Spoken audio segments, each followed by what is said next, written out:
ਮਿੰਟੂ ਜੀ, ਸਿੱਧੂ ਮੂਸੇਵਾਲੇ ਦੇ ਕਤਲकांड ਦੀਆਂ ਸਿੱਧੂ ਮੂਸੇਵਾਲੇ ਨੂੰ ਮਾਰਨ ਦੀਆਂ ਹੋਈਆਂ ਸਨ ਕੋਸ਼ਿਸ਼ਾਂ, ਇਸ ਗੱਲ ਦੀ ਹੁਣ ਪੁਸ਼ਟੀ ਕੀਤੀ ਹੈ ਜੀ।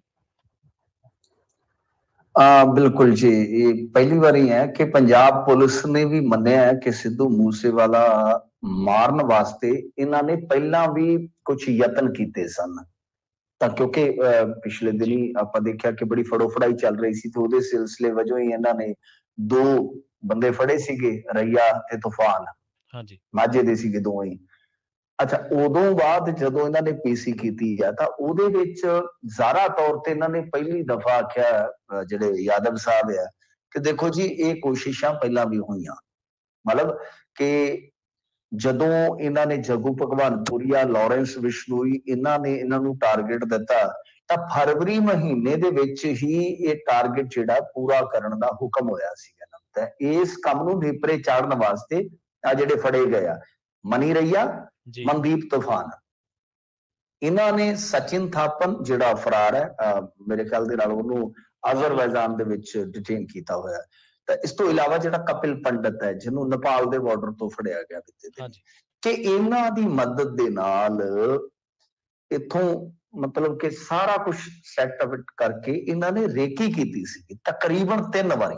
ਜੀ 3 ਵਾਰੀ ਮੂਸੇ ਵਾਲਿਆਂ ਨੂੰ ਇਹ ਮਾਰਨ ਗਏ, ਯਤਨ ਕੀਤੇ, ਵਰਦੀਆਂ ਵੀ ਲਈਆਂ, ਸਾਰਾ ਕੁਝ ਹੈ ਜਿਹੜਾ, ਪਰੰਤੂ ਇਹ ਕੰਮ ਜਿਹੜਾ ਨੇਪਰੇ ਨਹੀਂ ਚੜ ਸਕਿਆ।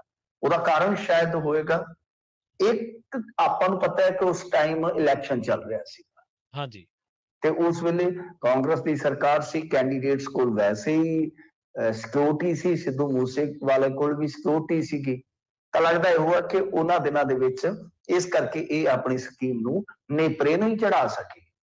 ਜੀ ਪਰ ਹੁਣ ਸਭ ਤੋਂ ਵੱਡੀ ਗੱਲ ਜਾਂ ਸਭ ਤੋਂ ਵੱਡਾ ਸਵਾਲ ਇਸ ਗੱਲ ਦਾ ਆ ਕਿ ਪੰਜਾਬ ਪੁਲਿਸ ਆਪ ਹੀ ਮੰਨੀ ਆ, ਤਾਂ ਇਹਦਾ ਮਤਲਬ ਇਹ ਆ ਕਿ ਪੰਜਾਬ ਪੁਲਿਸ ਫਿਰ ਫੇਲ ਕਰ ਗਈ ਕਿ ਇਹਨਾਂ ਨੇ ਖੁਫੀਆ ਤੌਰ ਤੇ ਜੋ ਵੀ ਇਹਨਾਂ ਕੋਲ ਇਨਪੁਟ ਸੀਗੇ, ਇਹ ਤਾਂ ਜ਼ਾਹਰਾ ਜੀ ਗੱਲ ਹੈ ਨਾ ਕਿ ਇਹਨਾਂ ਚੀਜ਼ਾਂ ਦਾ ਖੁਲਾਸਾ ਸਭ ਤੋਂ ਪਹਿਲਾਂ ਕੀਤਾ ਸੀਗਾ ਦਿੱਲੀ ਪੁਲਿਸ ਨੇ। ਦਿੱਲੀ ਪੁਲਿਸ ਨੇ ਤਾਂ ਦਿੱਲੀ ਪੁਲਿਸ ਨੇ ਤੇ ਵੀ ਆਖਿਆ ਸੀਗਾ ਕਿ ਜਦੋਂ ਸ਼ਾਹਰੁਖ ਨੂੰ ਫੜਿਆ ਤਾਂ ਅਸੀਂ ਇਨਪੁਟ ਇਹਨਾਂ ਨੂੰ ਅੱਗੇ ਫਾਰਵਰਡ ਕੀਤੀ ਸੀਗੀ, ਅਸੀਂ ਇਹਨਾਂ ਨੂੰ ਦੱਸਿਆ ਸੀਗਾ ਕਿ ਭਾਈ ਆਹ ਸਾਰਾ ਕੁਝ ਹੈ ਤਾਂ ਤੁਸੀਂ ਆਪਣਾ ਕੰਮ ਸੰਭਾਲੋ। ਤਾਂ ਹੁਣ ਇਹ ਆਪ ਵੀ ਮੰਨਦੇ ਆ ਕਿ ਫਰਵਰੀ ਦੇ ਵਿੱਚ ਇਸ ਤਰ੍ਹਾਂ ਦੇ ਯਤਨ ਹੋਏ ਸਨ। ਜੇ ਇਸ ਤਰ੍ਹਾਂ ਦੇ ਯਤਨ ਹੋਏ ਸੀ ਕਿ ਤੁਹਾਡੇ ਕੋਲ ਖੁਫੀਆ ਤੌਰ ਤੇ ਸੂਚਨਾਵਾਂ ਵੀ ਸੀ ਤਾਂ ਫਿਰ ਤਾਂ ਤੁਸੀਂ ਘਿਰ ਜਾਓਗੇ ਕਿ ਸਿਕਿਉਰਿਟੀ ਦੇ ਮਾਮਲੇ ਦੇ ਵਿੱਚ ਤੁਸੀਂ ਕੋਤਾਹੀ ਕਿਉਂ ਕੀਤੀ। ਫਿਰ ਉਹ ਲੋਕ ਕਿਵੇਂ ਨਾ ਜ਼ਿੰਮੇਵਾਰ ਹੋਣ ਜਿਨ੍ਹਾਂ ਨੇ ਸਿਕਿਉਰਿਟੀ ਵਾਲਾ ਕਾਗਜ਼ ਜਿਹੜਾ ਹੈ ਉਹ ਸੋਸ਼ਲ ਮੀਡੀਆ ਤੇ ਜਾਂ ਮੇਨ ਸਟ੍ਰੀਮ ਮੀਡੀਆ ਦੇ ਵਿੱਚ ਫਿਰ ਲੀਕ ਕੀਤਾ।